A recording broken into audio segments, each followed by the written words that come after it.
Hello, we have another one. This one is an attack on freedom of speech.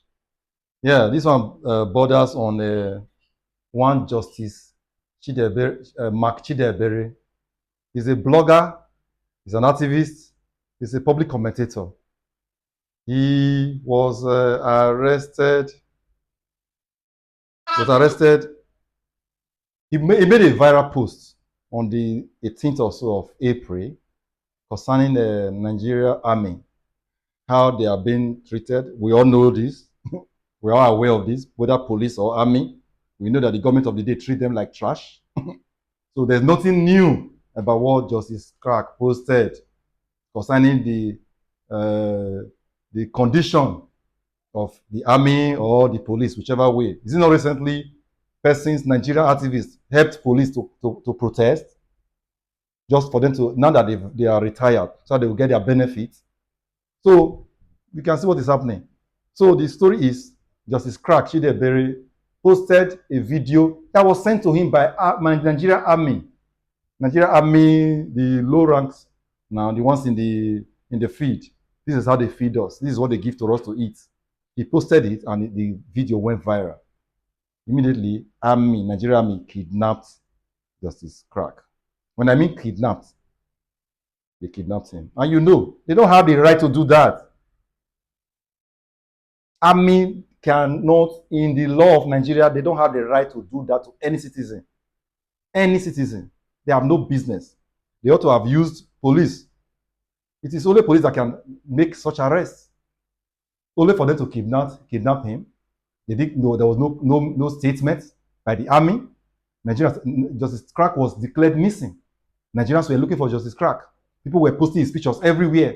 Look at that situation. Look at the trauma on the family. He's a husband. He's a father. He's somebody's son. He has brothers and sisters. Look at the trauma they caused to that. So, the army they kidnapped Justice Crack. He was not arrested. They just picked him up. Nothing. They didn't allow him to make any call. Nigerians were looking for him. They finally was able to trace his car to army gates. And it was after different people making different videos, searching for Justice Crack, before army eventually owned up to their kidnapping escapade, that Justice Crack is with them. The army accused him of spreading false information. False information for telling the world that the army, they are badly treated. They are giving food that are not supposed to give it to dog. That's what the army accused him of, spreading false information. The alleged false information is the condition of service, the way they are being treated, armies are being treated in the field is very poor. That's why Justice Crack was kidnapped for days. And rumor even had it that they hanged him on the tree for hours. That's torture by the army. When Nigerian Army were finally exposed, they now handed Justice Crack to DSS.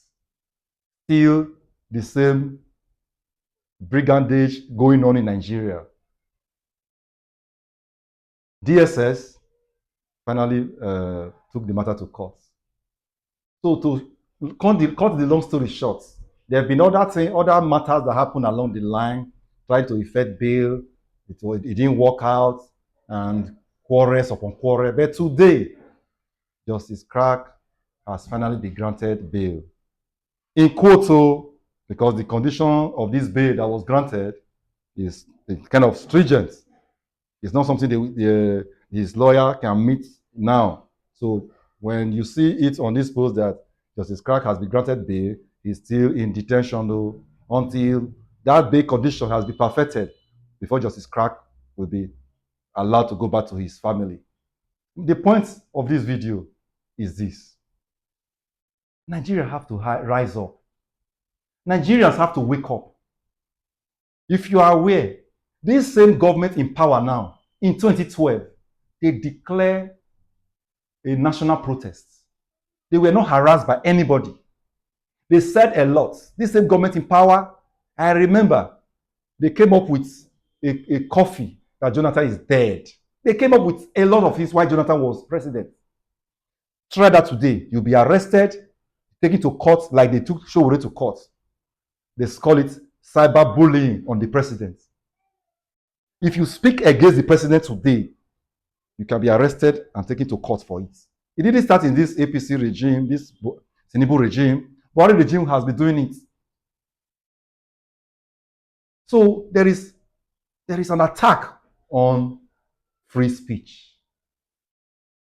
There is an attack for you to say, this is what I think. This ought not to be. When you come up with any criticism today in Nigeria, the same government that criticized Goodluck Jonathan, and the only thing Goodluck Jonathan said then was, he is the most insulted president in Nigeria. He said it. He said, I am the most insulted. He didn't arrest anybody. But try anything now. Go out now to say you want to protest, which is your right. Protest is our right. Try it now. Tinubu government will arrest you. They will take you to court. And they have an easy way to come up with charges against you. Cyberbullying is that what they hide they hide under cyberbullying now. Even when you are constructively criticizing this government, they can term it cyberbullying. So my purpose for this video is that Nigeria should wake up. Let all of us speak out. Let all of us call this government out. This government, before they came to power, through Lai Mohammed, who was their spokesman then, they were doing a lot. They were criticizing a lot. Every day, Lai Mohammed was coming up with posts, tweets, statements, everything. They were doing everything. Even Tinubu himself was tweeting every day against Goodluck Ebele Jonathan's government. But today, if you criticize them, they will call it cyberbullying. You'll be arrested. The same way Buhari took it to the next level, they are taking it to another level now. Protest is not even allowed now. Army, DSS, police, they will be everywhere to tear gas you and molest you as if you don't have a right, that you don't have a stake in this nation called Nigeria. This video is for all of us not to keep quiet in the face of tyranny. This video is for all of us to rise up and stand and defend our rights, our freedom of expression, freedom of speech, freedom to converse, to gather. We should all defend our rights. Thank you very much. My name is Oseobo.